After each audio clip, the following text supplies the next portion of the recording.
Hey, welcome back to the Spacebook, talking all out there entertainment layered up with the heating. Yeah, the heating has come on. Yeah, it's getting a little bit wintry, but that's not going to stop us from getting stuck into some hot news about all things in out there entertainment. Welcome back to the channel.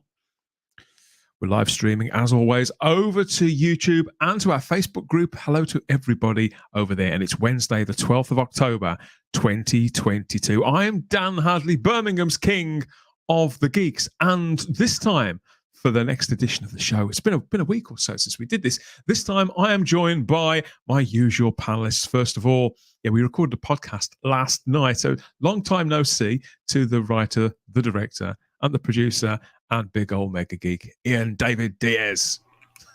Hello. Yeah. Good afternoon, mate. Yeah. It's another afternoon. It's another Spacebook. So yeah. Casual and chilled out, but I'm getting a bit warmer now. I've got heat. Yeah, get the heat on. Yeah, got lots of good stories to get stuck into. But how have you been this week? You been watching much? Nothing much. Been working mostly. I haven't really been watching anything, to tell you the truth. Yeah, it's very sad. Anyway. How up on the news have you been? How up on the news are you? Nope. Apart from Angela Lansbury dying, of course, but that was all over the news, wasn't it? Yeah, so it was. We'll be mentioning Angela a little later on the show. Well, anything else that you've missed, we're going to try and get you up to speed on that as the show goes on. I'm joined once again by all the way from LDN, Andy from Atomic Blondes here too. Hello. Hi, chat. Hello. Hi, everyone. Hello. Good afternoon to you too. You feeling a bit better this week? You were suffering rather when we last spoke.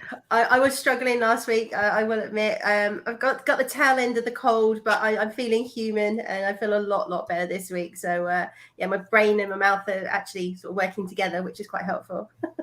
Well, let's see if we can get some news that's going to further warm you on the road to recovery. Can't promise that because you know what popular culture is like at the moment. But the good news is that whatever the weather, this is where, we talk about all pop culture. It's discussed, debated, devoured, and debagged here on the best channel that you'd never heard of. We're live streaming, as always, over to YouTube, and there's a nice chat building up of people, some of our regulars, and a few new faces too, new names, and we'll catch up with some of those as the chat's going on. We've got an Ahoy shipmates here from Crimply and Doubloon. That's good to see you there, CD. Jonathan Cox is here as well with an afternoon, and all right, me babbers from Bristol. I can't do that accent, can I? You have to teach me how to do that, Dave. Come on the show, Dave. Come on the show. All right, me babbers from Bristolian Dave. Hello, all from Mr. Brown. And hello from the Sodor Engines. I really like. Now I know what that name's in reference to. I like it. I get that. I understand. My son was a massive Thomas the Tank Engine fan when he was a little kid. So, Ian, you're going to like this first story. When I saw this, I instantly thought of you. You look worried. Okay. I know. So, how familiar are you? You see, I've seen your movies and your web series, Ian. I know that you like an action heroine, don't you? You've got no bones at all about getting an attractive young woman, sticking in her hand and throwing it through windows and getting a kicking people in the head. That's the kind of entertainment you like to make and like to watch. I wouldn't go that far, but I do like watching stuff like that. Yeah, sure. It's all right. You're not in court. None of this is going to be held against you at a later day. But I think a lot of that started. One of the earliest examples of that kind of thing that I can think of the big screen sort of superhero woman was this film back in the 60s. Jane Fonda played Barbarella in the big sci-fi extravaganza. Yeah. Now, I'll be honest, I've only ever seen this once back in the 80s, and it all went a little bit over my head. I've meant to go back to it because one of my favourite pop bands actually got their name from this movie. Yes, so it's an influential film. People still talk about it now. I think it used to do quite well on VHS and all the rest of it. And I think, Jane Fonda, she looked really hot in it. So, this wasn't a touchstone for you then, Ian? It wasn't something you were nuts about? I saw it once. I can't remember it at all. The only bit I remember, obviously, for obvious reasons, when she's doing the striptease thing in space where she's floating.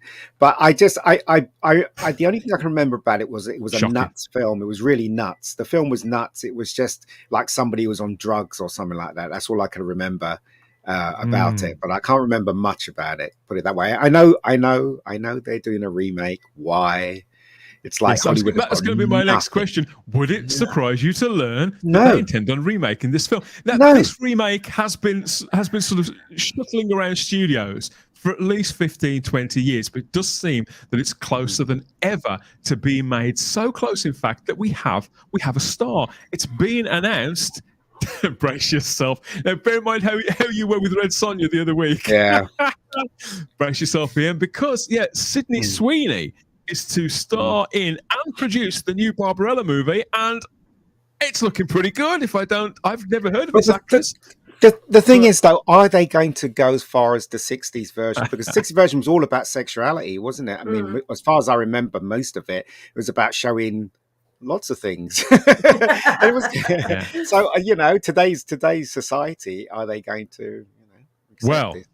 All we know so far is that this actress, Sydney Sweeney, she's been in something called Euphoria and a TV show from last year called The White Lotus on Amazon, which I hear was really, really good. So that was apparently her breakout role. And there's no writer or director attached to this project. All we've got is that this actress is there as an executive producer, and she's going to be the star. It's with Sony Pictures. She's got a bit of a deal with them. She's part of this Madam Web film that they're doing that's part of the Spider-Man universe. And she's got another couple of films that she's involved with over there. But all we know so far is that Sydney Sweeney is the person attached to this film.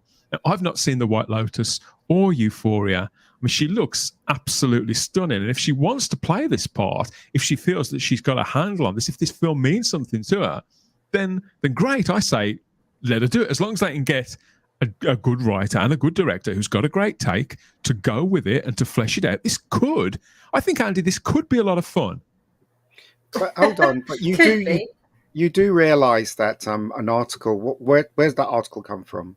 What magazine? This is Deadline. Deadline broke this yesterday. So Deadline and Variety and all kinds of magazines that actually are linked with Hollywood. You do realise that people like her, they'll put an advert out or get a journalist to write an article, even when they haven't got any money attached, to actually generate money. Really? So this might be the case where she wants to make this. Mm-hmm. She's got a foothold in it. She's put this thing out saying that she's going to make it. They're just looking for a director, but in reality, all she's got is 15% of the copyright of it.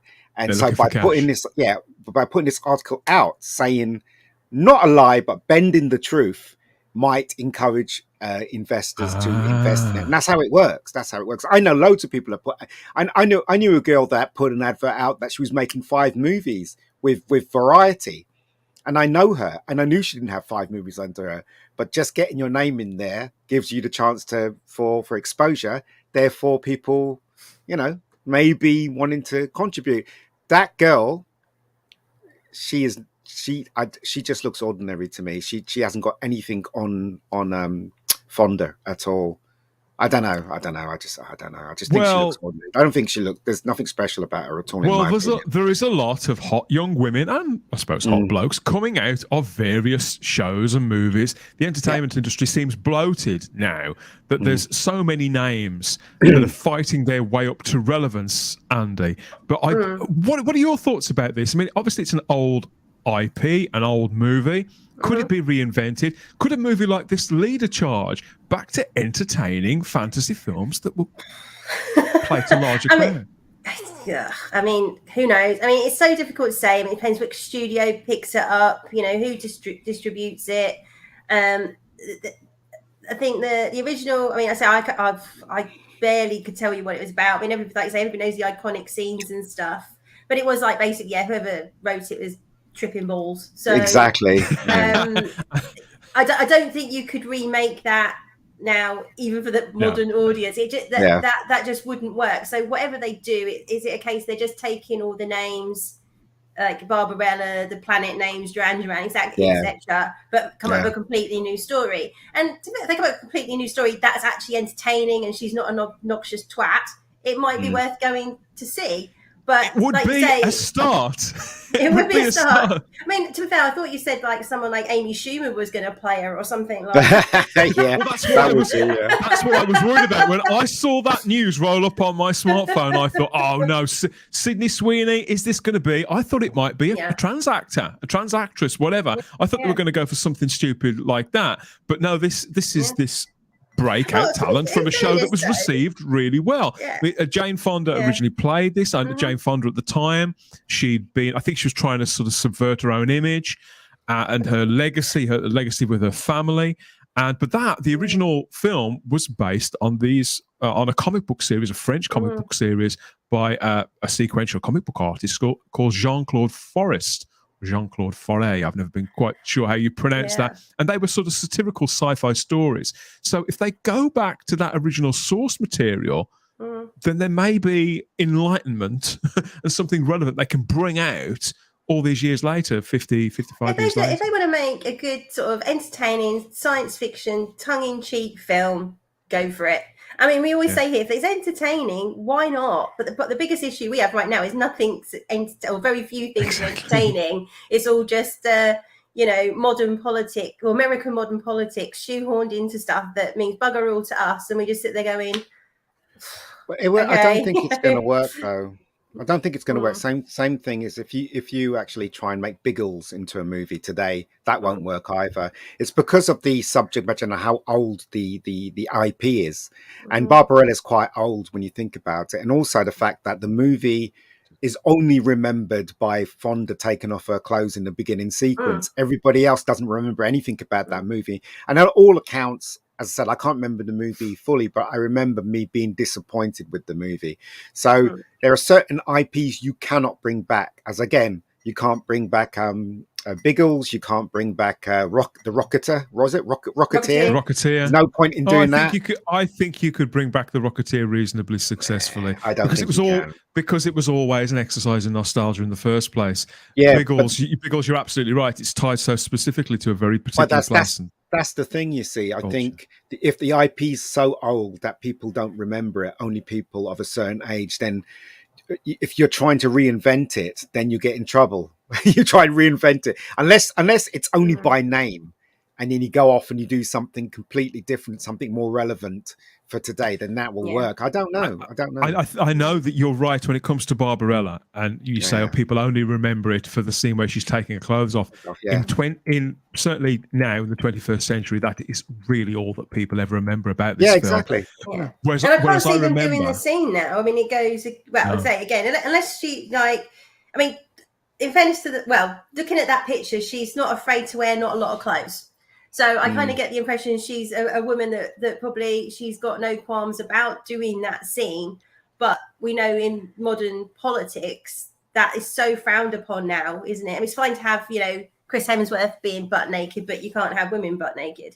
So I don't know. I mean, if she tries to go for it, I'm like, kudos to you. But I think, she's going to be one of those ones. She's probably end up being vilified by one side. The other side don't like it because they think it's rubbish, and she's in a bit of a no-win situation if she's not careful. I don't think it's going to come out the gate at all.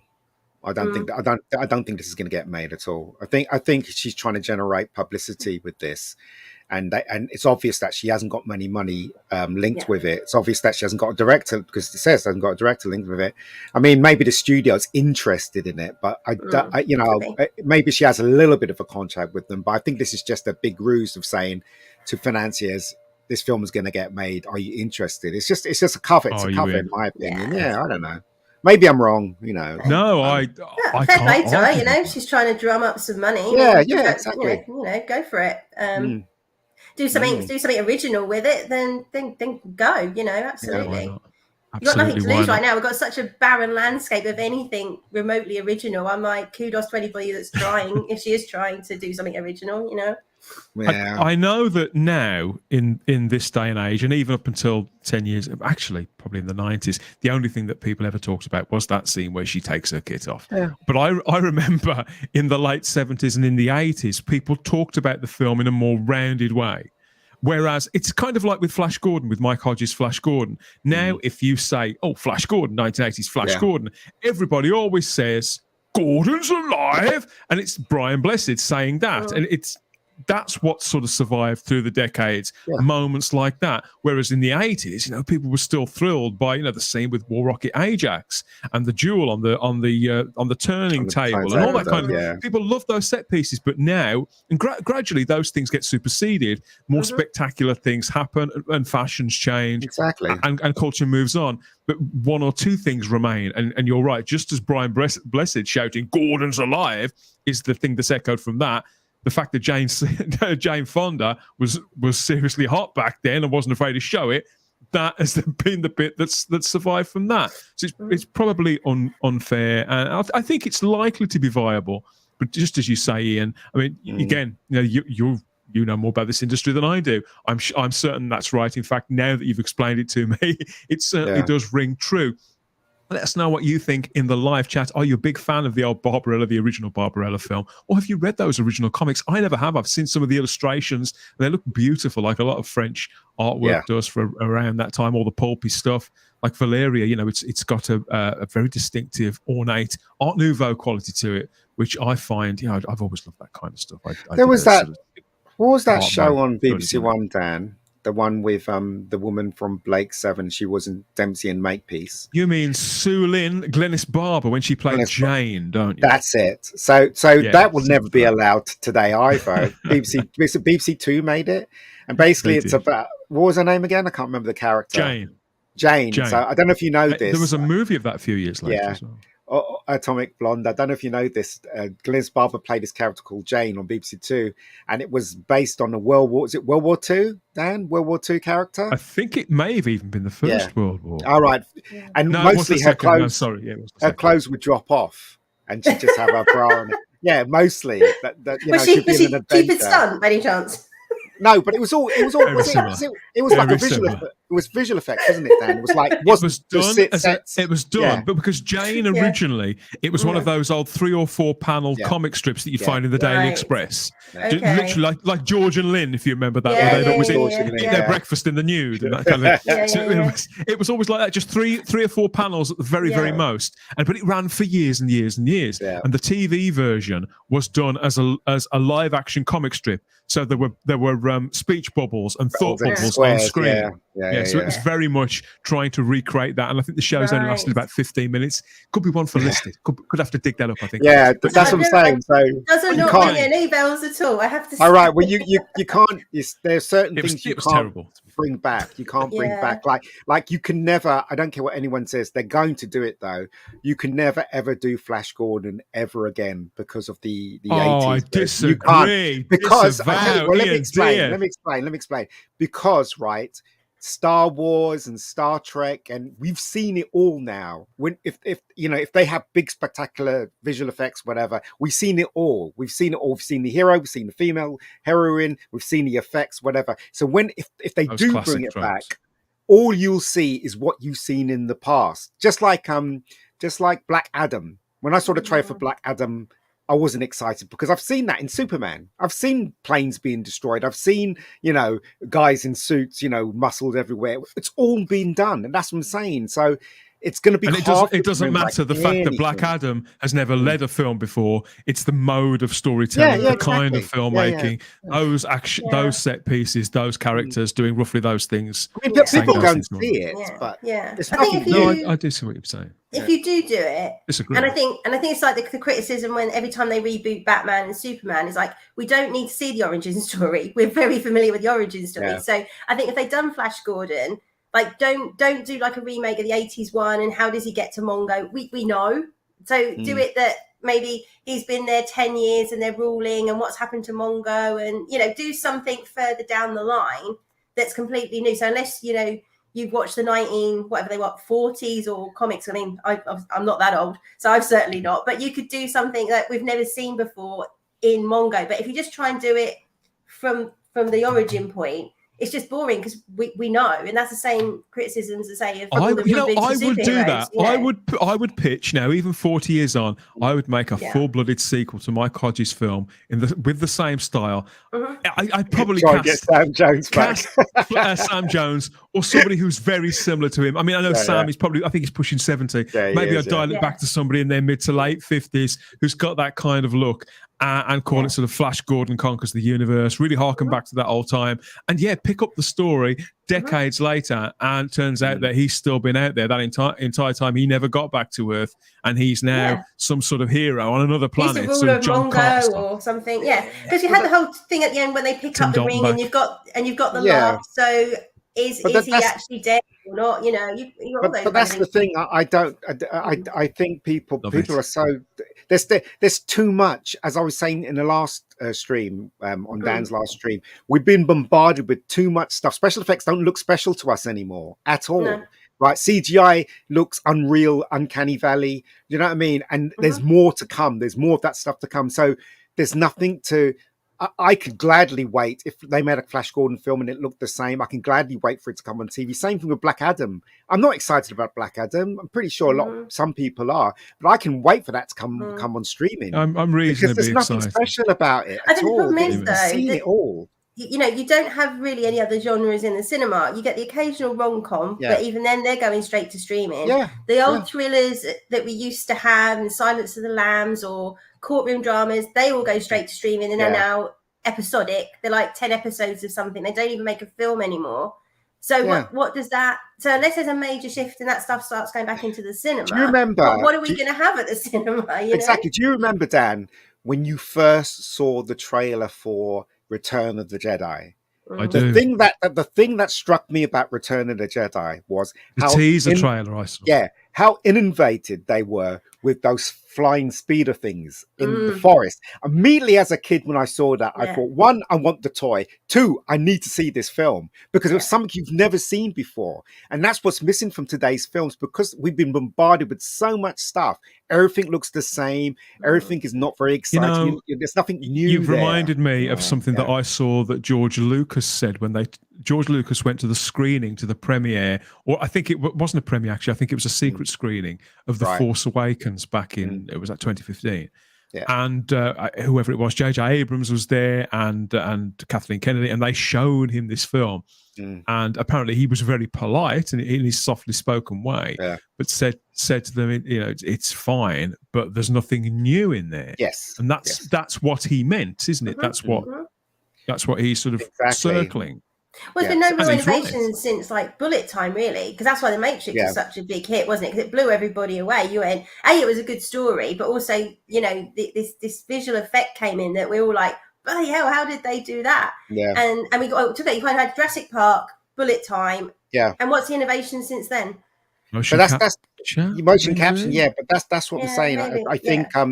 I think there's nothing new at all. I mean, as I said, if you look at anything that's coming out, even the Marvel stuff, I know my nieces, right? I remember the 10 years of Marvel films, when they originally started. My niece was like, come on, Uncle, we need to see this film. We need to see Iron Man. We need to see, and you take them to the cinema, have a good time, come out. I remember the last film, Endgame, where my niece, little Jamie, was crying because Iron Man's her favorite character. She was literally bawling her eyes out and stuff like that. That time is gone because now it's so easy to create stuff on screen now. There's no artistry. Well, I wouldn't say that, but there's no there's nothing new they're showing us now. It's all been done. It's crazy. But anyway, that's just what I think. I'm sure a lot of people disagree with me. And so anyway, I think there's some truth. Yeah, and there's some truth in that. In fact, that's a nice segue to our next item, come to think of it. So let us know what you think of all that. Would you go and see a new Barbarella movie? Sent whenever, starring this new actress, Sydney Sweeney. Would you go and watch that? Or do you think it's better off left alone? I believe that if they got that right, there's been such a dearth of entertaining movies like that, then I think it could work really, really well. But the timing, the creatives would have to all align. They'd have to all be in tune, and they'd all have to willing to go for it. I'm not necessarily saying sort of full out sort of semi-nudity, but have a real strong take to go for it and stand by their creative decisions, their creative choices, and deliver a film that could potentially just entertain a lot of people. But speaking to the masses isn't very fashionable. I think things are changing. What have I said? The pendulum is going back in the other direction, and the culture war is dying. That's why the people, I've said this before as regards, and particularly regarding Doctor Who, because that is literally dying on screen in the next week or so, these next couple of weeks, is that it's all dying off. But there are people who have a vested interest into keeping the culture war going, and so they will try and pour gas on the flames. They will try and relight all the fires over and over and over again, and by crying foul at anybody attempting to entertain the masses, the general public. And we know the general public are still out there. They still want to be entertained. They're still willing to put down their money for a good night at the cinema. If anybody, there are certain people in those little pockets that are so vocal. If ever they get their hint that that's happening, they throw their toys out the pram. They go absolutely apeshit. Let us know what you think about it all in the comment section, and the live chat will be coming back to you all in a short while. Stay tuned for more. We're going to reconnect now with the Age of Heroism and the Marvel Cinematic Universe.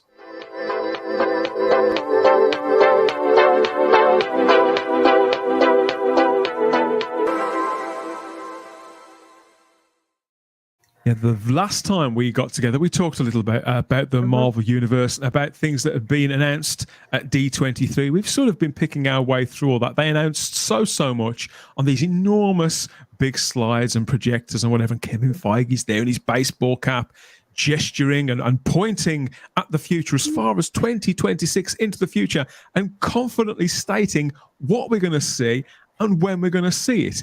But it doesn't seem to ever work out that way. In fact, it hasn't for a very long time. We remember The Inhumans. That was originally going to be a film. That didn't happen. But even the stuff that we talked about last week, Andy, that started to change between this show, that show, and this, isn't it? So what have you noticed? You saw this before me. What's going on with Marvel this week? Well, literally, there was like two things happened yesterday. So initially, there was an article came out that said Blade was going to be postponed or the clickbait was cancelled, and it's not, well, it could still happen, but basically what was happening, it was going into pre-production. Obviously they lost their director, as we said last week. They're looking for a new director. Then it's transpired that basically they've got to rewrite the whole thing because there's only like 2 action scenes in it, and it's going to PG-13. So the lead actor there, was it Mahershala Ali? I think that's it. Mahershala Ali. Him. Who's a great actor. He's obviously getting really peed off with all this. I can see him walking, to be honest. Yes, so can I. So, he's been attached to this role now for at least 3 years, to my knowledge. And yet it's a role people associate him with this role, and yet he hasn't acted a single scene that we're aware of. So So basically they've announced that this is being pushed back another year. So this is now going to be late 2024 because it was late 2023. We literally got the announcement last week about Deadpool, or the week before. That's being pushed back, and then basically the whole of Phase 5, which obviously the knock-on effect, it's all going back. So I think the Avengers, is it Secret Wars, is now 2026, 4 years time before we even get there. Who cares? And it's as you were hard saying, to be excited about something that far in the future. But the thing is, it says a point where I think the frustration I have, and I say was just finish that conversation, but the comments we were saying last week about Fantastic Four, and now they're backed into a corner about how to cast it. That's gone back another year. So I think that's 2025 now, which is ridiculous. So I think, I think all of us would just have a bit more respect if they just turn around and said, guys, we're putting things on hold. We need to think about this. We need to things correct. But they won't. That's what I mean. They won't. They will not admit because of the investors. They can't. Yeah. They can't say that. Yeah. Well, the thing is, they can say something along the lines of, we're rethinking the direction of phase 5, we've heard feedback, blah, blah, blah. But it's just that constant, we'll just push everything back. And it's going to be a point where you go... They're like politicians, aren't they? Yeah, they can't really just... say. They can't turn around and say, we got it wrong. Mm. Or even if they turn around and said, look, we still completely believe in the MCU and we still think it was the right... MCU, did you say? Yeah. The MCU. Okay. We still completely believe in it, but we take that maybe the stories weren't up to what they should be, or we need to... maybe we rushed some of them, but they won't acknowledge any criticism whatsoever. It's all just us being bigots because we don't want to watch it. Now they're pushing the whole slate back, which basically just screams, crap, we need to rethink this, we're losing money. But at the same time, they won't admit it. We know what Disney's like politically. They don't want to do a U-turn. So we're just kind of in this holding pattern of we've got this stuff that we won't make because we can't say that we're wrong.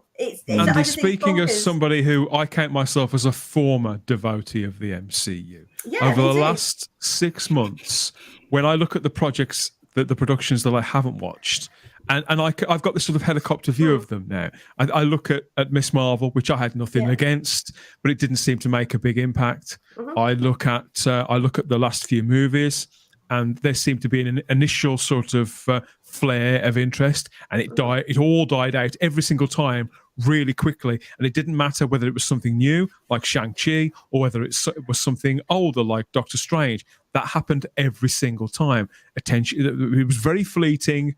The films would come out, people were immediately disappointed, and nobody talks about them. And then I think the pinnacle of it has to be She-Hulk. That series, I do know some people who insist that they like it, and there's no accounting for taste. I know. I do know some people who insist that they like it, but it cannot be argued that series has been an absolute. It's been more nail in the critically. coffin. I think it's the nail in the coffin. It really is. Yeah. Even though the CGI is absolutely laughable, and half the time it looks like Shrek or a face is melting. We know that's not cheap. Ironically, it looks cheap as chips, but actually they've clearly spent a lot of money. So they've probably sunk a lot of money into this show, and it's just not been well received by anybody apart from the usual 1% who would. But you think it's this show that's pushed it over the edge? The reaction to it, no matter what they say, because the BBC was saying how successful Jodie Whittaker's Doctor Who was all the way through, right up until they announced she was leaving, and then you got that first admission that ratings had. That was the very first time they admitted that ratings had even fallen, but it had been happening for nearly 2 years at that point. Do you think that with the MCU, that obviously it's a much, much bigger company, a much larger IP, and so it's going to take longer for anybody there to publicly acknowledge that people, never mind that they may have got it wrong, but that people, even if they are bad people, are just less interested in it? Yeah, I mean, I think, again, when we spoke about the Secret Invasion stuff, there's a lot of factors going on, so we are seeing the pendulum shift. People are getting fed up with politics being in every single thing that we watch. I mean, like I say, I don't mind there being a bit of woke TV out there. There needs to be stuff for everybody, but make a bit for that market, but don't put it in absolutely everything. You've then, obviously, politically and economically, the world's shifting. And these studios can't carry on spending $250-300 million per film not to make $1 billion back. That's just not going to be feasible. So they're going to have to dial it back in the amount of content that they do. So you've got those things going on. Plus, as I say, there's a complete, I think, saturation of superheroes. So people are going... It's not helping, is it? I want to watch something else. And then coming out of the States, was it the worst cinema attendance for 25 years? And that's like partly, people aren't going to have the money to go. That was announced last week, wasn't it? So the timing of that almost certainly would have something to do with it. So what surplus cash people have, they're going to be very, very choosy where they spend it. So if I'm going, if you go to Odeon Leicester Square, it's like £17-18 a ticket if you get the posh tickets. That's a lot of money, to spend to go see a film. They're changing the whole aspect of cinema going. So in Leicester Square, if you book for the big cinema there, then you get the chair. You know, they Oh yeah, it's amazing. I love it. Yeah, so yeah. Oh yeah, you got the recliners and all that. I mean, I get that's why it costs more. That sort of thing. Almost. But they will bring you beer and stuff. It's all quite good. But the thing about Marvel is that the reason why they're failing is because we all know, one, the agenda, and two, they are not doing what they're supposed to do. They are actually supposed to do superheroes and heroines that are known. They keep picking on these small ones like Miss Marvel and stuff that people don't know, and the comics failed. Yeah. They should be doing Fantastic Four right now. They should clear the decks, focus on Fantastic Four, because Fantastic Four is the one that's known throughout the world and the only one that Marvel has not done right. They need to do that now, but they're not going to do that because X-Men. They'll be cash cow if they need to pick probably. Yeah. Sorry. They need to pick one of those two, one of those two enormous Marvel tent poles, and to do it in as full-bodied a way as they possibly can. Nail that cast down, lock them in. I noticed they've got Matt Shakman attached to direct this. That was announced a couple of weeks ago. You know, he's completely exited the Star Trek 4 project, and that's just disappeared from the slate now. They were counting on him. He's going all in on Fantastic Four. So I would imagine that's. But didn't he write Loki, which was awful? Yeah, it was awful. But he's definitely the wrong person to be attached to Fantastic Four. The right person to be attached. I don't know, because I can see some of the strings. You know what I thought about Loki. I thought it was a massive wasted opportunity. Having said that, the way that it handled that sort of cosmic angle to it and that slightly more bizarre feel to the MCU, I think it could potentially, I can see why he'd be attuned to that side to Marvel. No, it's all to do with. I think they have to treat this, Ian. No, I think you're right. They should clear that slate, bring that film forward, and effectively treat this as a reset of the entire frigging universe. Not literally, but in the eyes of the viewing public, say, okay, remember when you used to enjoy coming to these films? You don't have to know anything, any connective tissue surrounded this. We're just going to give you a bloody good time for an hour and 3/4. Forget about what phase it is, what saga it is, all these stupid, meaningless tags. The general Joe public, they don't give a fuck about all this stuff. They don't care what it's called. They don't even care what comes after what. They just want to have a good time with their loved ones or on a date or whatever for about 100 minutes. Go home and then talk about it the next day. Fantastic Four would be the right film to do that. They'd have to cast it really, really well and just give us a robust story. And again, it could just, it could work just as well with the X-Men, but I think they're unlikely to do that with Hugh Jackman locked into Deadpool 3. I think that's clearly a lot. That, and there's the woman that heads it up. Is it something Alonso? She doesn't like X-Men. She doesn't like X-Men. She wants it called New Mutants. The X-Men. They shouldn't make the X-Men. No, because you know what they're going to do. The X-Men, they're going to race swap and all kinds of nonsense. It should be Fantastic Four. They should get a director that can actually, because look, the Fantastic Four is about family, right? Yeah. So you need to get a director that like someone like Steven Spielberg, or if you want another twist, maybe get the guy who directed Scott Pilgrim. He's really good. He's really hot now. Right, yeah. And leave them alone. Leave them alone to get their image. Yeah. And my God, Edgar Wright would make the most amazing Fantastic Four film. He was right in it. But everybody has to remember, Fantastic Four is an all-American superheroes. Yeah. You got what's his name? Reed Richards, who's like the egghead, Mr. Fantastic. He's American. Yeah. You got the Sue Storm, blonde and blue eyes. You got Sue Storm's brother Johnny, who's blonde and blue eyes, and then you got the ever-loving Thing. And they need to be like the comics. You cannot screw around with something like that. You can't make the Thing black. You can't make Mr. Fantastic trans. If you do all that stuff, people are not going to see it. People are not going to see it. So that's why they haven't made it now, because they can't figure out how to put. I identify as Mr. But they can't figure out how to put the agenda into Fantastic Four. And what they need to do is get rid of all that rubbish and mirror what the comics had tried to successfully done for over 50 years. That's what this is why I don't understand. I don't know if they're just pushing it back, hoping we'll forget about it and it'll just drop off the slate. Because Disney's the biggest culprit for this, right? They double down, quadruple down, and even where we're sort of seeing things shift elsewhere over at the Warner Brothers and stuff. they're going to be the last ones to go. So it's like, if they're pushing it back, hoping all this will go away and blow over, I was like, well, you're the ones who they're the ones who are hanging on by your fingertips. So your logic doesn't make sense. So I'd say you're just hoping we'll forget about it and you won't make it because you can't. Or like, if you're waiting for this to blow over, well, you need to be at the forefront of changing this nonsense. Which you won't. I noticed. So I noticed, Andy. In the here and now, Andy, I noticed last week we had a trailer for this film for Black Panther: Wakanda Forever. And I saw this. I wasn't even aware that the trailer had come out. I was a guest on the Rabbi from Another Planet's show over on his YouTube channel. Go and subscribe to Svi Lebetkin for a good time there on the Rabbi's channel. My very favourite YouTuber, and he knows that. So I was a guest on that show, and he showed me this trailer. You know, I thought the trailer was sort of okay, but I was a good minute and a half into this 3-minute trailer before I remembered I was supposed to be watching a Black Panther movie. It looked like a trailer for anything else. So here we have. So coming up, I think this is out for Christmas. We've got a Black Panther movie that hasn't got Black Panther in it. It's going to be a flop. I think it's quite likely. I think it's quite likely. We already know we're going to get a Captain America film, but Captain America's not in.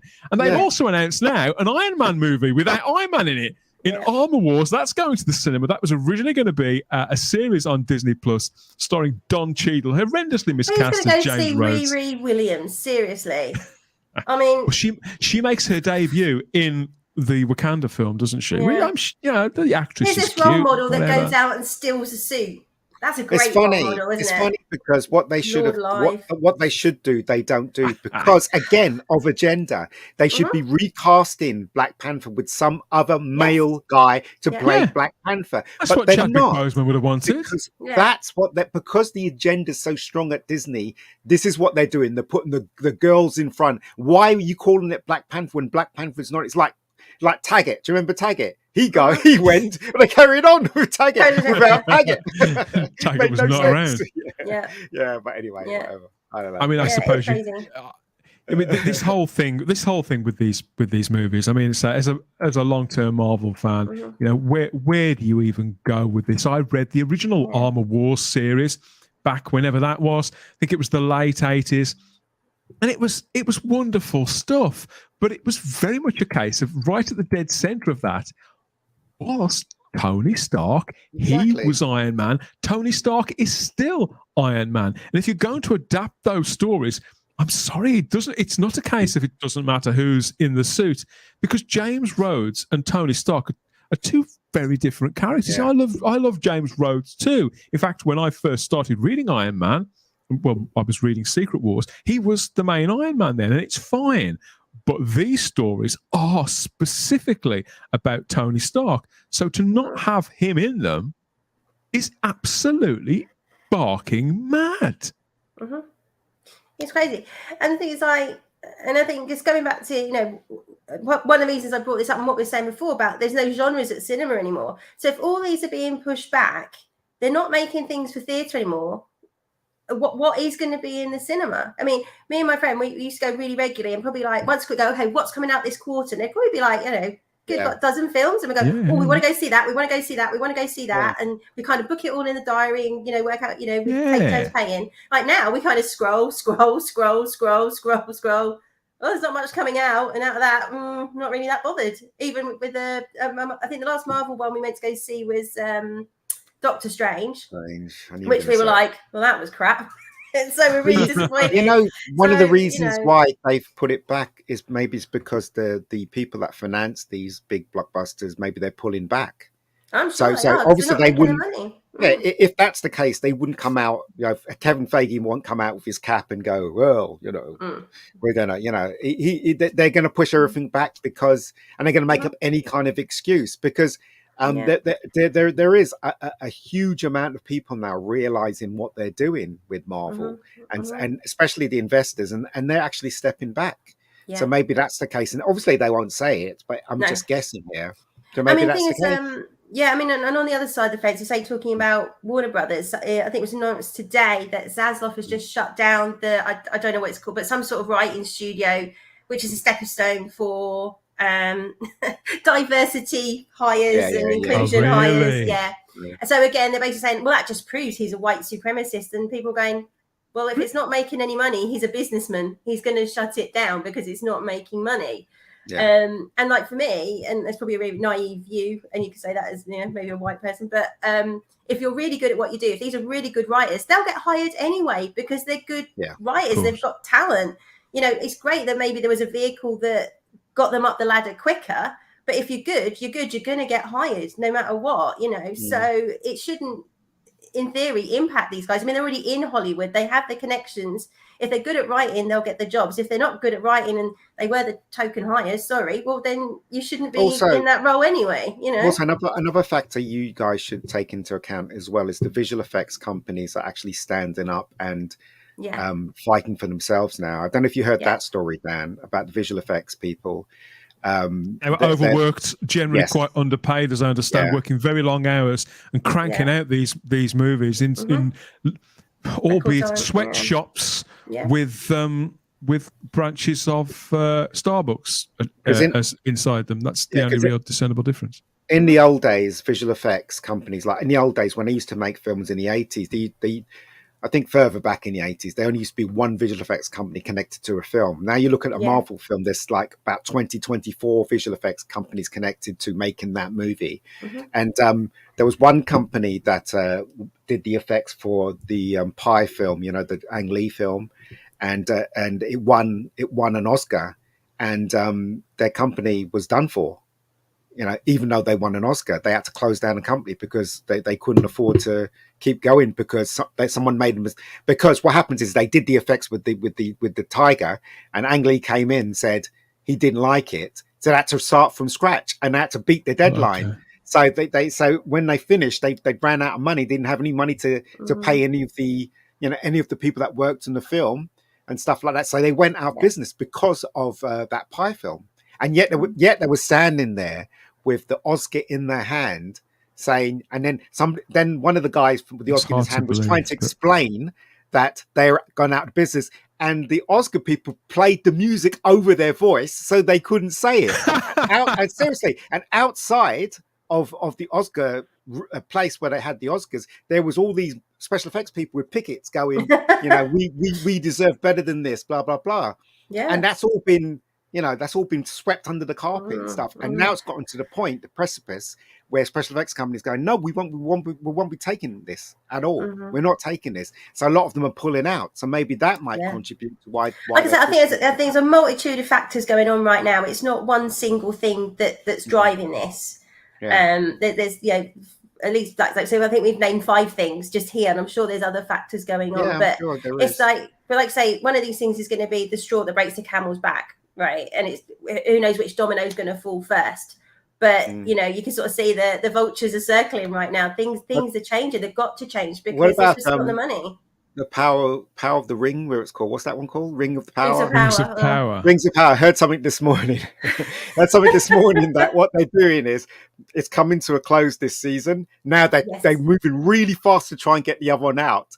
Because it's momentum, right? If they wait another year or so to get this second series out, people have more time to criticize it, more time to put it down. So they're trying to move fast, and that means that people are going to suffer. The special effects people are going to suffer. Well, Ian, they've moved. They can't even get out to. I think a lot of it was filmed in New Zealand.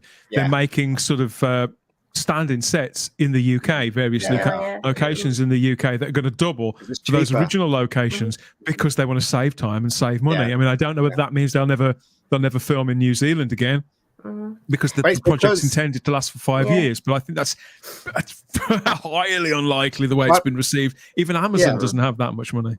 Well, but it's because the people that financed it, right? They put all their money into it. So now Amazon's sitting all the money to make, was it 5 seasons or some nonsense like that? Yeah. And so because it's been receiving bad reviews, they want to move fast, just in case there's people who want the money back. It's like, quick, we're spending it. We're spending it. I have never seen a series get the slating that the Rings of Power has. Well, I mean, the only other thing that's on a par in terms of that kind of I can't hear you is Doctor Who. Yeah. Because if you look at the mainstream media and everything, this is the greatest show since sliced bread, and House of the Dragon's boring and you can't hold a candle to it, and it's, but you actually I mean, I've got some friends who say who are massive Tolkien fans, and they watch those first 2 episodes, and they phone me up, and I'm out. I'm not watching this. And I'm like, oh, okay. I said, because I sort of warned them, saying, look, I'm hearing this on the grapevine, guys. And they're like, I'll give it a go. And I'm like, fair enough. You should, make up your own mind. I'm 100% for that. And they just went, who's the woman in there, Andy? Who's the main star of that show?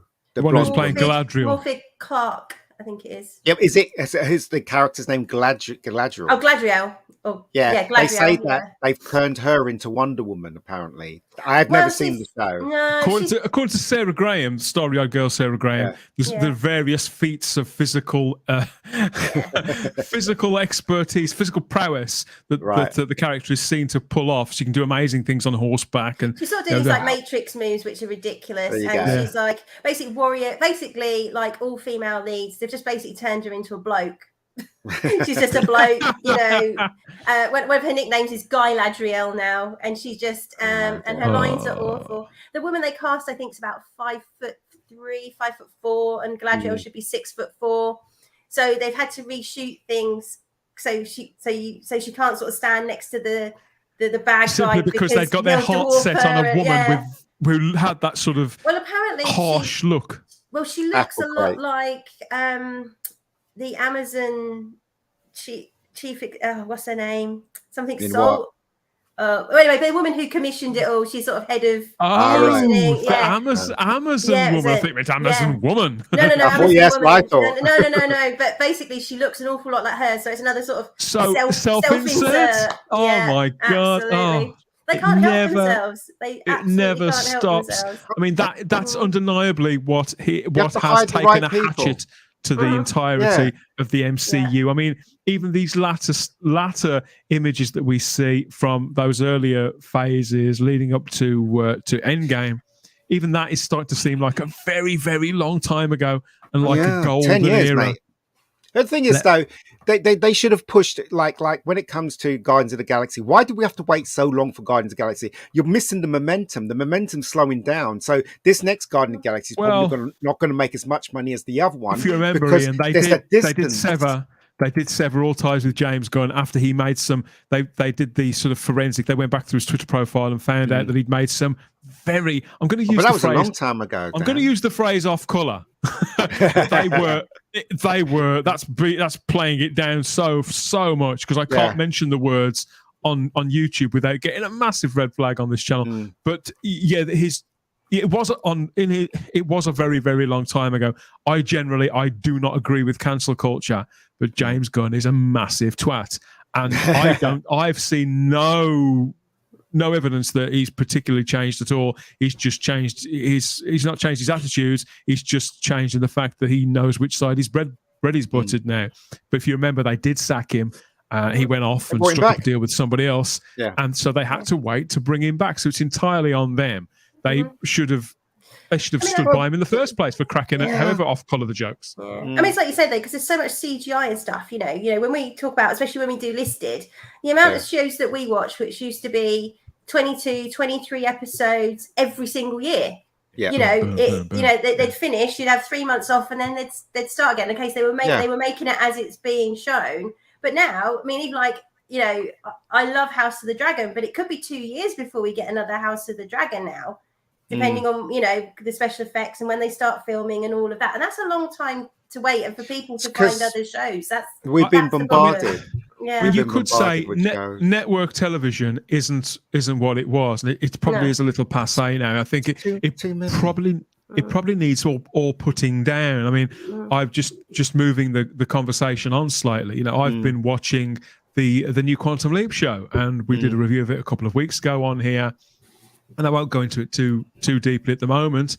We'll probably come back to it at a later junction. But I've been watching that, and obviously, you talked about network TV and how things used to be, where a show would be running, and at the same time they'd have one eye on its real time response from the audience, and they make adjustments to network shows because they get their numbers in. They think, okay, we're only like 3 weeks ahead or whatever, or two episodes ahead. We can begin to address this now. the entire thing doesn't have to collapse. We can make do and mend as we go along. I think that's a virtue of the old system, that they can do something like that. Quantum Leap, I've just read, has just had a extension. So they initially commissioned 12 episodes of this. It's been extended to a full 18 episode run. So they've ordered that balance of an extra 6, taking it up to 18. 18 episodes is quite a long season now for an American show, because we're getting used to getting less. But it's been done. That extension has been done based on the reaction from the audience and the feeling that they probably need some. I think they need some more time. I don't think the ratings are particularly strong, but I don't think they're particularly bad. But I think they're gauging the response, thinking, okay, there may be something here that we can mold, we can evolve. And for all that I think there's problems with this show and problems with network television, I do respect that. And in some ways, I think that was better, because, as you say, we don't end up with these years between series, or shows are so expensive they can't possibly adjust them in any way. They've got to go into it all in and stand by every stupid decision they ever make until the end of time, or there's no series at all. It just doesn't happen. They did listen and course correct. I mean, now they just double down, going, "Well, you're just stupid. You don't understand my show. I'm gonna make what you need to have, not what you want, and this just completely disregard, whatever the audience says." But anyway, this might be what they're doing, because, as Dan pointed out, that the audience and the ratings haven't been that good. It's been okay, but it hasn't been that good. So they might be doubling down on it. You never know. Or they might think there's something, as Dan would say, that there's something in it. That's why they've ordered an extra 6 episodes. Well, like I say, I think they're more likely to course correct, I think, like the networks, because of the model, from what Dan's saying. Like saying they used to listen to the fans, but what I'm saying is the other shows, like, I mean, look, the Rings of Power, they're making season 2 with exactly the same 2 showrunners. They don't appear to be making any changes at all. They're introducing more of the Tolkien characters. Because they haven't got advertisers that they need to satisfy. For Peacock, NBC, to sell advertising space in Quantum Leap, they've got to be shown that they can get eyes on screen and keep them there. And it's the same with any other net. That's what ultimately undid the Arrowverse. That's why CW had to close all those shows down. Yeah. Because advertisers, viewers the demographic was in the toilet, Exactly. Well, I mean, with Amazon though, having these flagship shows, the whole point is that they think, I'm going to sign up to Prime membership, but they got so ads I can go now watch that show. They got ads on Amazon. They got ads on Amazon. Only on the free channel though.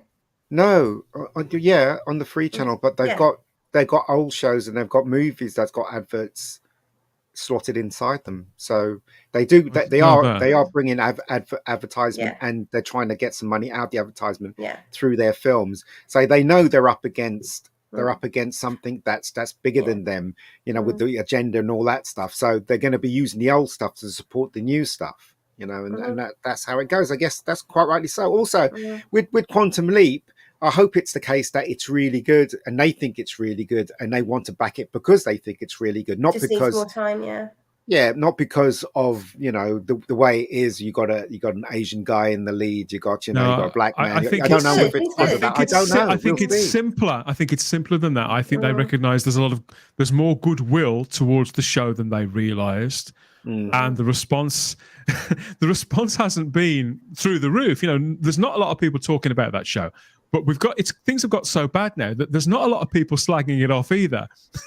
And so they see that as a win, because the show, I like it, but the show itself I'll be the first to admit, it's really average. It's just quite pleasant and quite entertaining and quite diverting, but it's not the kind of show where you think, oh God, yes, Quantum Leap night tonight. Whereas it probably should be. And that's probably what they want to. I think sometimes the networks and even Amazon and people like that, I mean, this is in some ways their biggest fear is apathy, right? Because people just quietly leave. They just stop buying stuff. They stop subscribing. People aren't jumping up and down. I think we are entering a phase now where even apathy is better than blind hatred. and because they've got this thing, they call it review bombing, don't they? Which is such a sort of false flag. That whole idea that but it goes both ways, doesn't it? It goes both ways with the review bombing. Of course it does. The fact that the Rings of Power and was it Major League and not Major League? What was the other one? A League of Their League of Own. Their Own. We're all getting League of like Their 5 Own. stars. You're like, come on, that's review bombing the other way, you know. Talk about bombing. We'd like you to bomb us with those little thumbs. We want to bomb us with the like button and subscribe to the channel if you haven't already. We know that there's a massive chunk of people who watch this show regularly who don't subscribe. Please subscribe to the channel. It really does help. And hit the cloister bell to get your notifications about what we're doing next. Another live stream, a podcast, whatever it is we're up to, whether it's the general geeky sci-fi stuff, the Doctor Who stuff, whatever you're into, you'll get those notifications if you hit the cloister bell. Let us know what you think of all this. Is it really the MCU? Are they in more trouble than they will ever admit?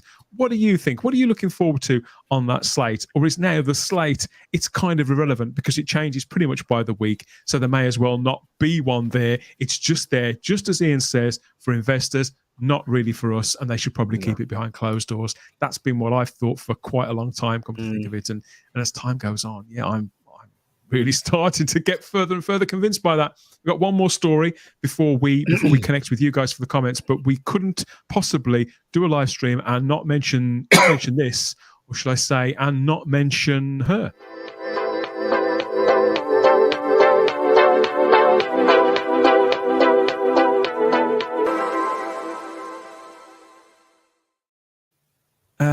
Angela Lansbury passed away yesterday, everybody. She was 96, bless her. Died peacefully in her sleep.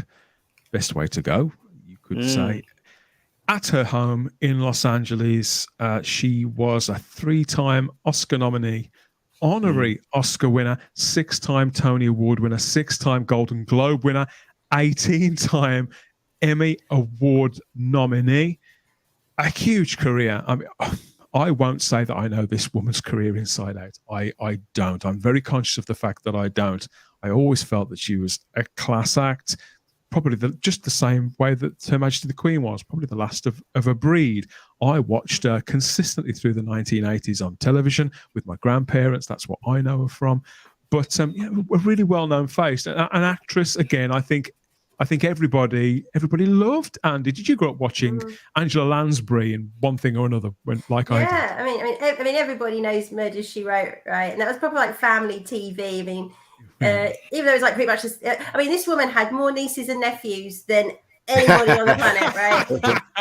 Every week it was Aunt Jess saving one of her nieces and nephews, and I just used to love this constant extending family. It was just absolutely brilliant. And you had the guy at Happy Days in it who was the sheriff and stuff. So, absolutely know from that. And obviously like Bed Knobs and Broomsticks, I remember that as a kid. And she'd done a few Miss Marples, didn't she? Like The Lady Vanishes, I think. And she played Miss Marple. And massively, like I say, just a completely different generation of she's proper like old school movie star, and they're all triple threat. She could sing and dance and act, and proper classy lady. Again, I could not tell you what her politics was. I have absolutely no idea, and that's exactly how it should be. And this woman just, done her job, done it supremely well, of all the nominations that she had. But it just kind of reminds me of my childhood in the 80s and Friday night TV or Saturday night TV, whichever night it was on. And, it's just a staple. And like I say, I think it's always a sad loss when we lose, we're losing the last of that generation. We lost Sidney Poitier this year. So I think he was like similar sort of age. And you're just not going to see that caliber of actor and movie star. These people with so much dignity and class. It's just something we just don't see anymore, and it's a real shame. Ian, there were 12 seasons of Murder, She Wrote where Angela played. Wow. Murder, She Hopes. Jessica Fletcher. I hate to think how many episodes they cranked out in that. It's going to be a few hundred, but I know seemed to be off. I know Murder, She Hopes, as I call it. Because my mum watches it almost every day, and it's really funny how it connects. It must still be on some channel every single day. It is. It's on Sky. I can't remember what channel. My mum watches it almost every day, and my mum's favorite shows are Texas Walker. She likes seeing people get thrown over bars, doesn't she? Stools getting broken over people's heads. See where Ian gets it from with these female leads. Texas Walker, A-Team, and Murder She Hopes. That's the three things that she loves watching. Quality. She's seen the episodes 100 times, yet she'll just keep watching it. Yeah. But the thing, I watched a documentary, or was it something on YouTube? I can't remember, a long time ago about Angela, and how she got started was incredible.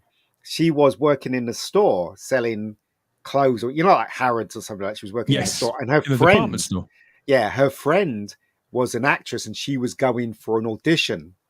And so she asked her to go with her.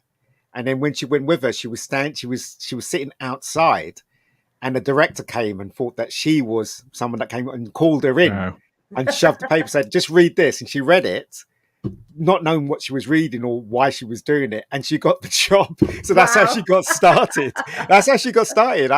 She actually said that in the interview. That's crazy, right? We've got some pictures of her up on screen here in her youth, in her starlet days, and she was absolutely beautiful, wasn't she? I think that they modelled her. Did they model Tinkerbell in Peter Pan on her? I don't know. I tell you one thing though, she will always be the voice of Mrs. Potts in Beauty and the Beast for me. I remember watching the remake, and they had I can't remember whose voice to replace her voice, and I thought it sounded awful. But every time I hear her voice, I always remember that teapot from Beauty and the Beast. But yeah, it's a shame she's gone. But she had a great life though. Let's face it. Well, I know that her father was in local politics in the area that I live in, and there's a building just up the road from here that's got a stone. It's not even a plaque; it's a stone inset into the building itself with his name carved in, like chiseled into it. I can't remember his exact name. So yeah, she came from that kind of background. Obviously, she was 96. Heaven knows when he was born. Yeah, but I have heard that story before about how she got into acting. That it was a sort of a covert thing, kind of an accident, really, that she got in. But as I said, she's just like the Queen, and just like Roger Moore. She's connected to my childhood, right? Because she's always been in the background. It's either a Disney movie or something on TV, or or Murder She Hopes, basically. So she's always been a constant in my background, in my life. Now she's gone. I kind of generally feel sad that she's gone now, but I do feel happy because she had a wonderful life. She had a great life in LA. She was always working, whether it be voiceovers or doing Murder She Wrote or other. She was in a lot of those I call it pro little movies, and and stuff like that. She was in a lot of that stuff. TV I suppose and movies. Out there in Hollywood, there can't have been many actual. She was English, Irish descent. She was of English and Irish descent, and so she could do all the accents and authentically English. The same as I think David Tomlinson, who was a co-star there in Red Dogs and Crimson. I think it was a similar story with him too, but I think he'd been raised in the States. I can't quite remember what the deal was with him. Whereas Angela Lansbury was proper British. She'd been born, raised, and educated in Britain.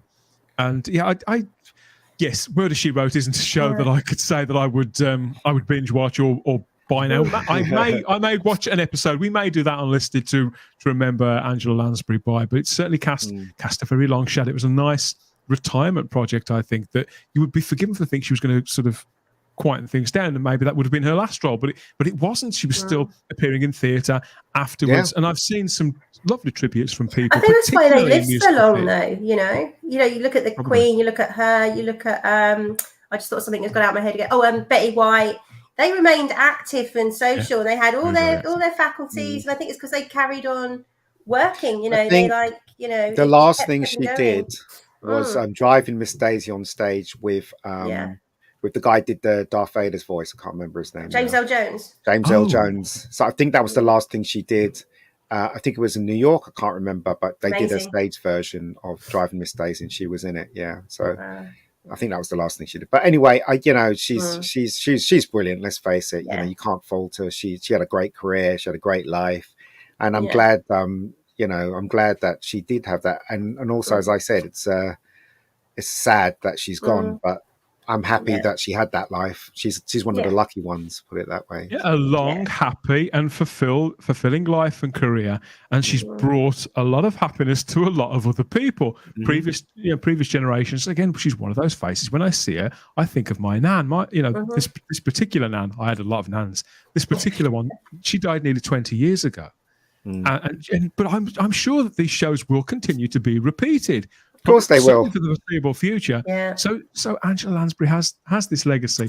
Going onto Twitter and reading the tributes by other people in musical theatre, people like Rosemary Ford and Bonnie Langford, people who were worked with her. Philip Schofield worked with her as well.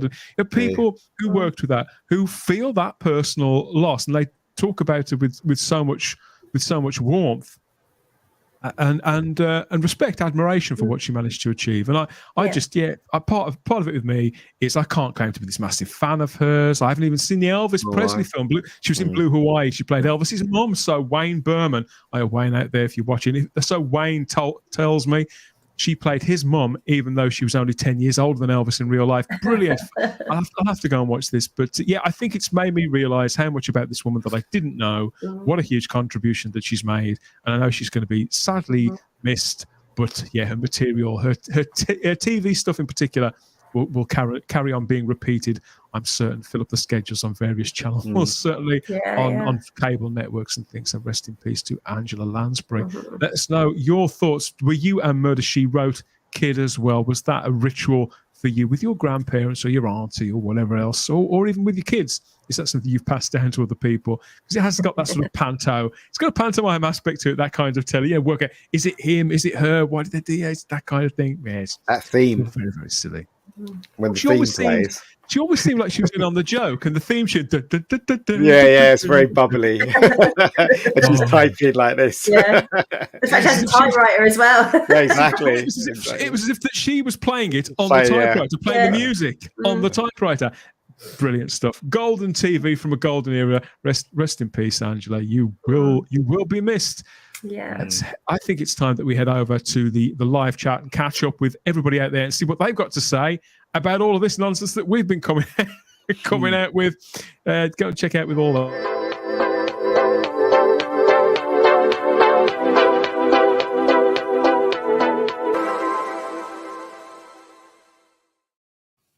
As always, thank you for your company here on the Spacebook channel for the Spacebook Live. We've been talking about various things this afternoon. We've been talking about Barbarella, haven't we? We talked a lot about that, and even more about the MCU in mayhem at present, with things shuffling back, shuffling forward, or just disappearing completely. And of course, the sad loss of Angela Lansbury there. So let's head over now into the live chat and see what you've had to say about what we've had to say. Thank you to everybody who's been here and offered your takes on our takes. Lots of familiar faces, as always. We touched on some of this earlier on, including Peter Harrington. He's here, and so is Matt 1. And lots of other posts. Let's get to some of the new stuff.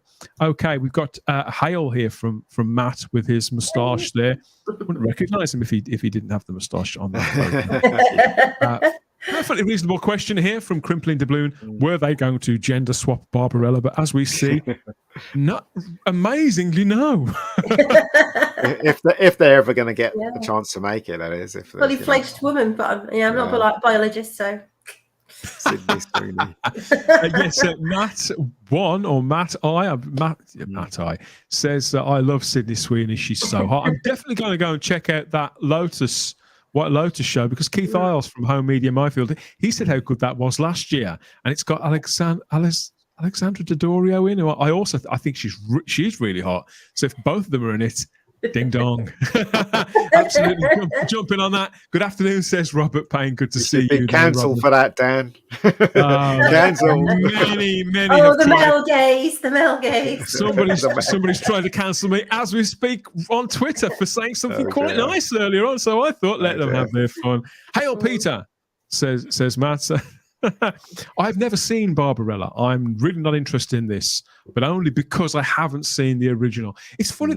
I'm not saying that Matt's wrong to think to. Thanks for your comment there, Matt. I'm not saying Matt's wrong to think like that, but isn't it weird how sometimes I feel that way too? It shouldn't really matter whether we've seen the original or not, should it? And yet it does. Of course it matters. Sometimes it can help. Well, it shouldn't, because it was originally something else. It didn't originate with that one film, that one taker. You wouldn't say, for example, I've got no interest in the new Batman movie because I've never saw the Adam West one.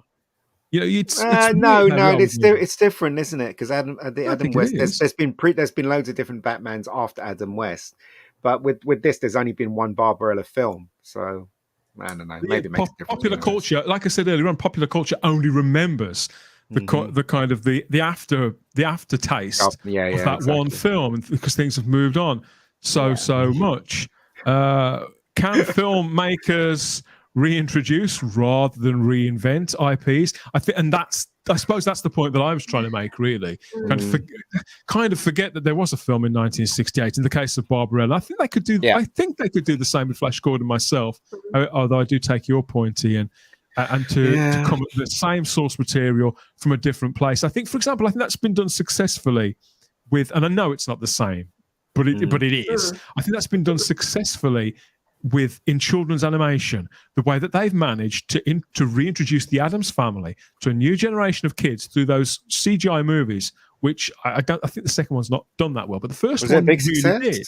The first one was really successful. Right. And of course, it's a generation of people who will never have seen the two films from the early 90s that bloke who made Men in Black Barry Sonnenfeld made them, didn't he? No, he didn't make. He made. Did he make the Addams Family? I can't remember. I think he did.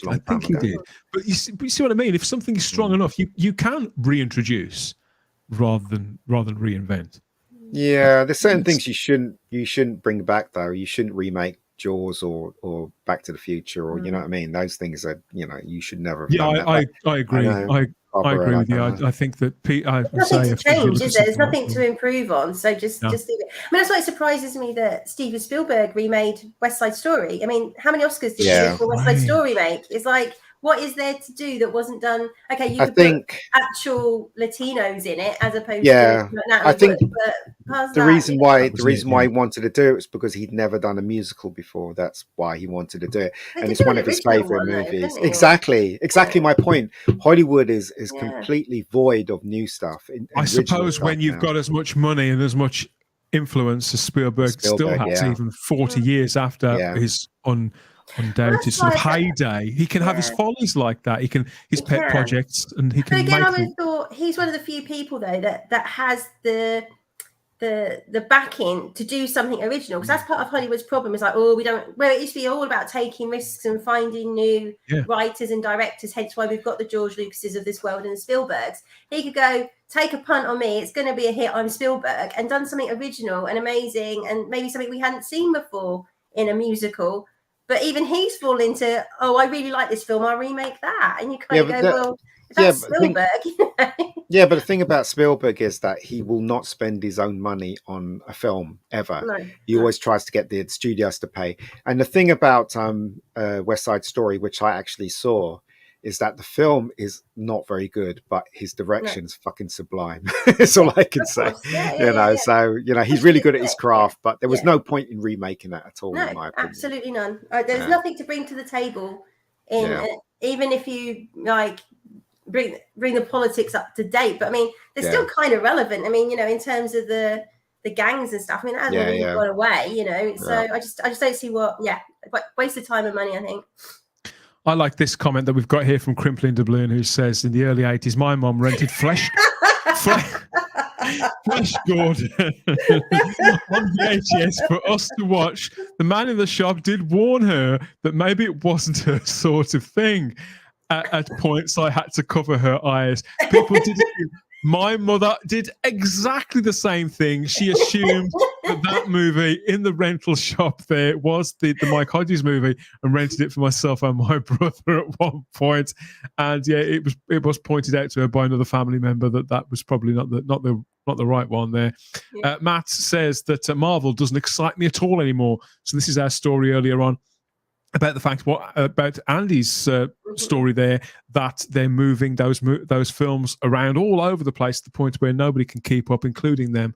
So yeah, Matt's, yeah, I think this is what happened. People get disenfranchised, and they just tune out. You'll get to the point where people will say, Tell me when it happens, just like the Soda Oranges says. Does anybody really care about Marvel at this point? I think the only character I care about is Spider-Man, because he's the only character that we feel like we know now that's still played by the proper actor playing the proper character. Yeah, his films are still connected, and that's one of the biggest problems with Phase 4 is that, through the original 1 to 3, pretty much most of the films were connected, even if they were on the periphery. But there was an overall, it was taking you somewhere. You look at Phase 4; it's all over the place. And if I didn't watch if I didn't watch Shang-Chi, doesn't matter. I didn't need to watch Shang-Chi to watch Doctor Strange. It had no bearing whatsoever. It was just like, just throw a load of darts at the wall, see which characters people like, and kind of carry on. So there's nothing to make you want to carry on watching them anymore. There's nothing connecting them anymore.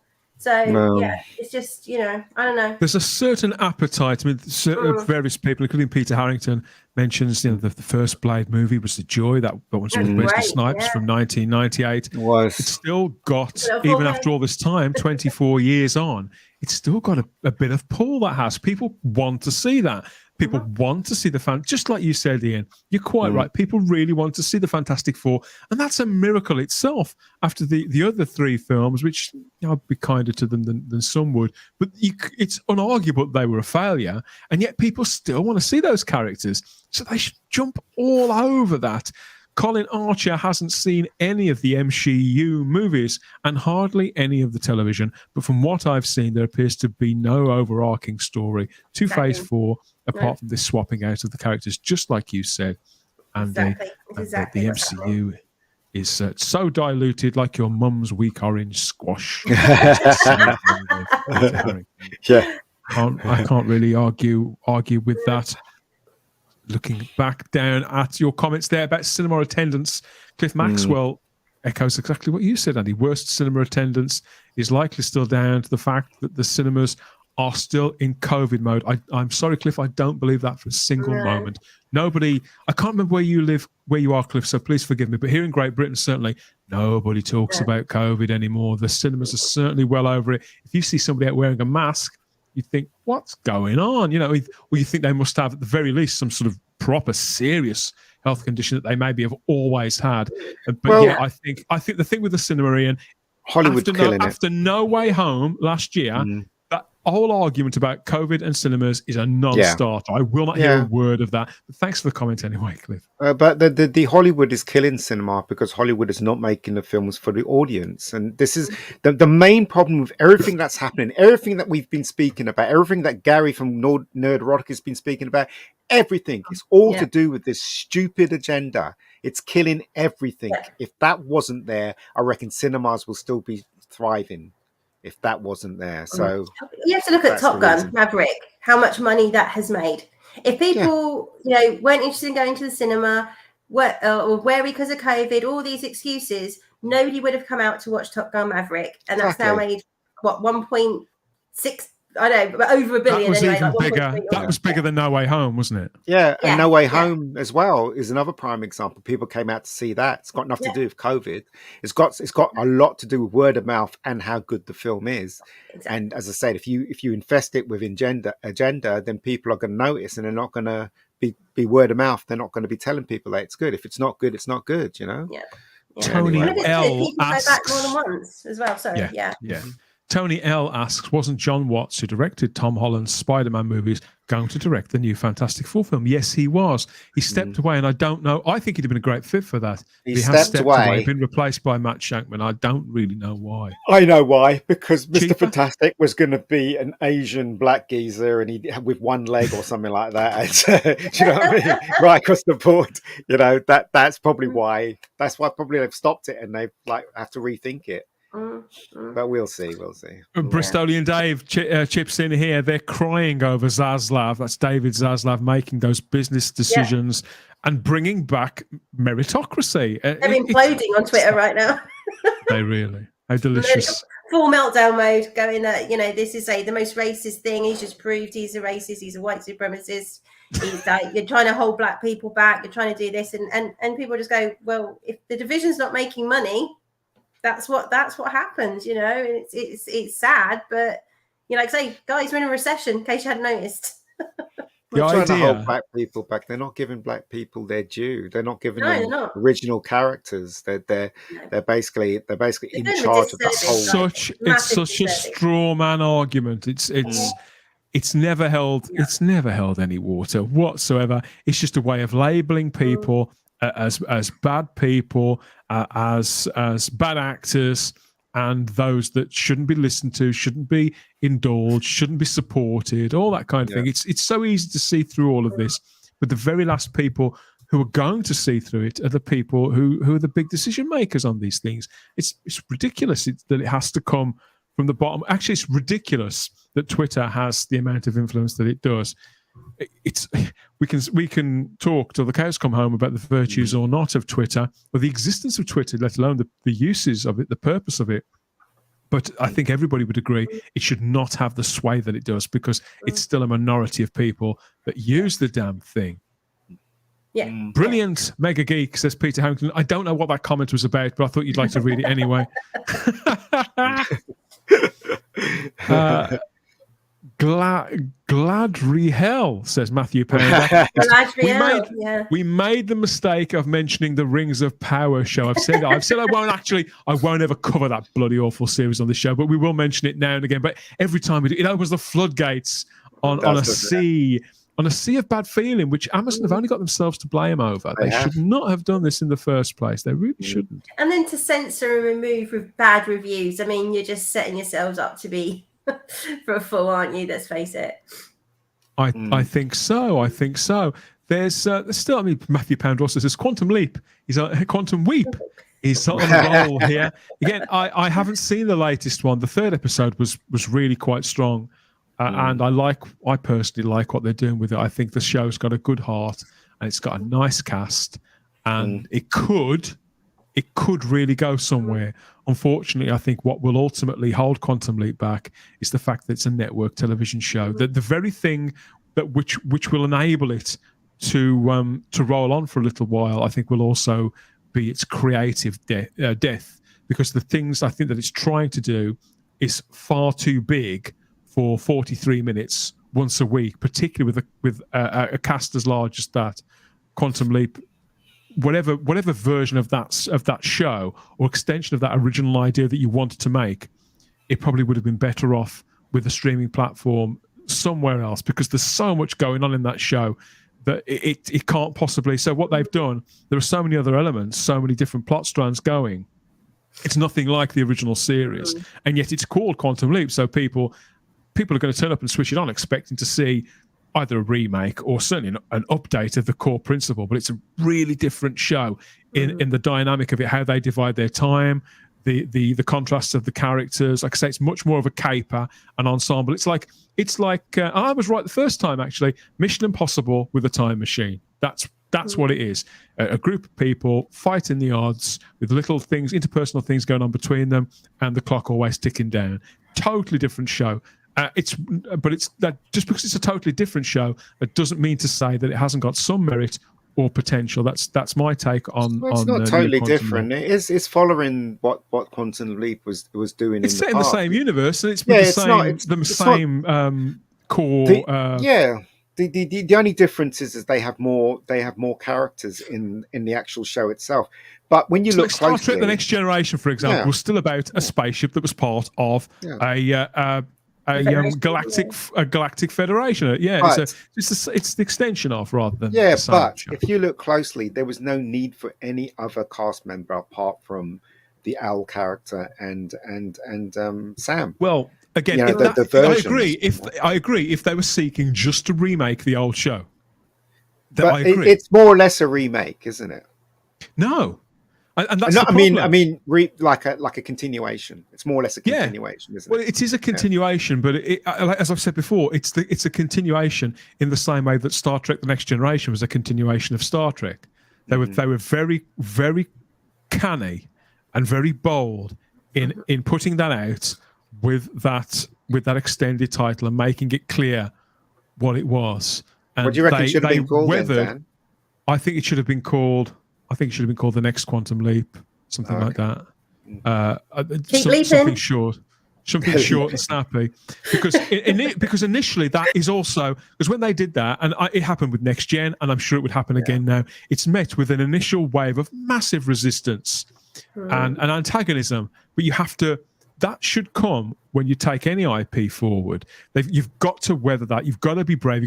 If you've got a show that you believe in and something that you've properly built from the ground up, that's fit for purpose, then taking a bit of flack from the general public or the fans, you should be proper tempered for that before you've even begin shooting the damn thing.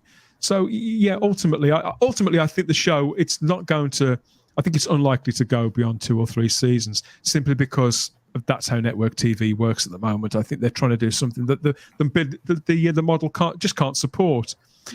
Looking at the loss of Angela Lansbury here, we've got lots of RIPs in the chat, including one from Bristolian Dave, and a tribute there from Matt I, who says Angela Lansbury is a legend. Bedknobs and Broomsticks was at the cinema when Peter Harrington was 7 years old. Ian, obviously, happy memory there. Flying bed. The flying bed. Remember that bed used to fly? Yeah. Wonderful film. I've got that on DVD. R.I.P. from the Sodor engines. And I used to watch Angela Lansbury Murder, She Wrote, and I loved her in Bedknobs and Broomsticks. So this is, again, people are going to be looking back at particularly those two performances.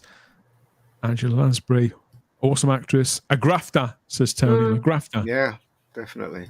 Yeah. Dave, applauds the taste of your mother. Ian says Walker Texas Ranger, your mum was. I've never seen that show. Never seen it once. Wow. And yet I think I know exactly what it's like. Exactly. There's no guessing with Chuck Norris. Is this the Chuck? Oh, sorry, is this Chuck Norris one, not Chuck the Norris. not the not the Gary new Penn one. one? No. Yeah. All you need to know is Chuck Norris kicks ass. That's all you need to know. It's no point in talking about. Bad guy comes into town. Chuck Norris kicks butt. That's pretty much it. Yeah. Pretty much the show. Every week. M is in the chat. M taking time out from looking after James Bond. M says actresses today are too busy making sex tapes and getting clicks to have any actual class. Yeah, I can't imagine Angela Lansbury going on OnlyFans. No, selling pictures of her feet for 30 quid. No, I think it's pretty unlikely. I think it's unlikely. Yeah, oddly, Murder, She Wrote was comfort television. It was, yeah. People get bumped off every week. Yeah, and yet it was. It's the same as Columbo, isn't it? Yeah, it's just the same kind of. It's not the same format, but it's the same comfortable show, isn't it? That someone has to die for the show to exist. Yeah. I mean, you're right. You're right, Dan. There are certain shows that are just like a comfortable pair of gloves that you can just sit there and watch it, and it doesn't matter if you're not paying too much attention to it. But it kind of really makes you feel all right. Do you know what I mean? And that show was one of them, I guess. So there you go. Colin Archer says it seems that David Zaslav is pissing off all the right people. I couldn't agree more with that. And I also agree with Vanessa Law. Even though I'm a little bit behind, she says that nothing in years has been as good as House of the Dragon. It's amazing that I've settled for less. It's a very, very strong series that I can't recommend highly enough. Haven't seen the latest one. So good. Whenever a new I say that every week. I think there's 2 more left. That show gets better by the week. Are there any bums in it? Time. There wasn't this Too week. many. Too many. But Paddy's performance this week, if he doesn't win awards for this, it was absolutely phenomenal and heartbreaking. Right. And oh my God, I mean, even like Gary from Nerd Rock, it was like I was welling up. So that's how good it was. We all know you're a heartless brute as well, Gary. Yeah. We all know this, don't we? So if it moved you to tears, Gary, we know it must be good stuff. Yeah. Is that Paddy Constantine? Yeah. Paddy Constantine, yeah. Right. We've got a comment here talking about the Fantastic Four, because I think we all want to see this come down the line somehow. Matt says, I didn't hear if you had mentioned, did you hear that Adam Driver and Amanda Seyfried are in talks to play Reed Richards and Sue Storm? That's so wrong. Thoughts? That is so wrong. And Adam Driver I'm sorry, right? No disrespect to him, but he is one of the most ugliest people on screen at this moment in time. Why would you cast someone as handsome as Reed Richards? Why would you cast Adam Driver as Reed Richards? I've got a friend who thinks he's got a massive crush on him, and I'm just like, I don't see it. Seriously, it's bad casting. It's bad, and Amanda. I mean, I guess she could play her, but thing is, she's lovely, but I can't see her as Sue Richards. If you read the latest one, well, not the latest, but the ones further back with Fantastic Four, Sue Storm is not merely a girl that a can little change bit of stuff. Yeah, some little bit of stuff that can change invisible. She's more than that. So you need someone with intelligence there, a beautiful blonde girl with intelligence. That's what you need. Johnny Storm is Johnny Storm. Johnny Storm's I think that Sue Richards should be womanly. Exactly. I know that she was called the Invisible Girl for a long time, but she's been the Invisible Woman since the mid '80s. I think that's what they need to bear in mind. But when it started, the one that was in Black Widow, older than her, right? Wasn't she? Emily Blunt would have been amazing as. Where do you start with the Fantastic Four? You start it when they actually started, when Sue Storm was quite young. And Reed Richards was the older gentleman that fell in love with this young girl. Do you start that? That's frowned upon, is it? Yeah, or do you come straight in where she's Invisible Woman and she's quite intelligent, and you got the brains of the thing, which is, and then you got the funny thing, because I remember in the comics I used to laugh at anything that the thing used to say because it was so funny, and that was what was missing from the other Fantastic Four interpretations of the thing. I think going back to Matt's original comment, I think Adam Driver is an interesting actor. I think he's a good actor. I think he's got star quality, but unfortunately, he does look like an uglier version of John Krasinski. So why on earth would you cast Adam Driver when you can simply have John Krasinski, who people want to see in this part? Who, from all accounts, I haven't seen Doctor Strange. I know he's in it playing this part, and I haven't seen the film, so I won't comment anymore. But I've seen stills, images of him in that suit, and he looks just like Reed Richards. Do you know what? Fine by me, mate. I've noticed that the MCU doesn't cast any unknown people. They so want people to watch the films, they cast people that are known. I mean, when they first started, obviously they did cast unknown. You have to cast unknown characters or unknown actors, really good ones, or just starting as the Fantastic Four, just like they did with Chris Reeves. They found Chris Reeves. He was Superman. He'll always be remembered as Superman. They need to find new talent. Maybe just talent is just creeping up, and cast Fantastic Four. Don't go back to Adam Driver. Don't go back and get these people that are known. Get some new talent in there and make sure that you cover the whole of production with new talent, not because of their color or their gender or their sexuality.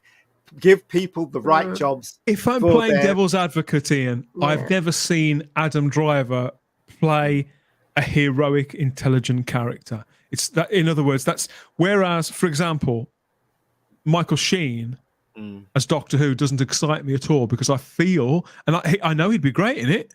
Don't get me wrong, but I feel I've seen him play that part, so I know exactly what I'd do. But what he'd do. But Adam Driver in a role like Reed Richards, I have no idea how he would play that. He's wrong, and I do find that. But what I'm saying is that because I have no idea how he would play it, I'm more excited by that and by the idea that you were saying. But you see, no, I'm trying to. I'm actually showing where your 2 points, your 2 contradictory points on the surface actually connect, because on one hand, I think that they should be looking into actors and seeing other things that they can bring out in them that they've never been allowed to show on screen before. But they don't do that because of what you were saying, in that they look at actors that they only know are bankable from what they've seen do elsewhere. You could say they invested quite a lot in Chris Pratt, in taking him from that sitcom, sending him to the gym, knowing there was a hero, a Star-Lord in him. Apart from that, I don't think they've done it with anybody else. Same thing with Downey Jr. The studio did not want Downey Jr. at all to play, because he was a drunk, he was this, that, the other. Too much of a risk, wasn't he? Yeah, the only person that had faith in him was the director, which was I can't remember his name, but he was like, no, Downey Jr. is completely right for. I can see him being Iron Man. I can see him. The flip side, because in the comics, Iron Man used to be quite serious, but Downey Jr. He's got that sense of humor. He's got that spark. He's got the thing, and that's what you need. I tell you, who'd make a good Reed Richards, because I just thought of it just now. Who's the guy that I wanted to play Doctor Who, and he was in that vampire thing? Dan, what was his name? You mean Tom Ellis? No, Goodall, or his name is. Oh, Matthew Good. Matthew Goodall, because he has that quiet intelligence about himself, and I've seen him get angry on screen, and he's very silent. He's very kind of and he's got one of those weird faces that's a bit like a triangle. Exactly. So that's the casting. That's where you should be going with the casting. Don't cast someone because he's already been in Star Wars and is ugly as whatever. We have to pick this up another time, because I'm aware that we're out of time, Andy.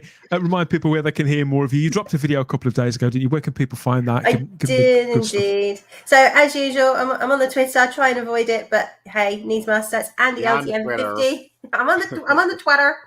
And then and you can find me on my YouTube channel, Atomic Blonde LDN, where I dropped my weekly roundup on Sunday.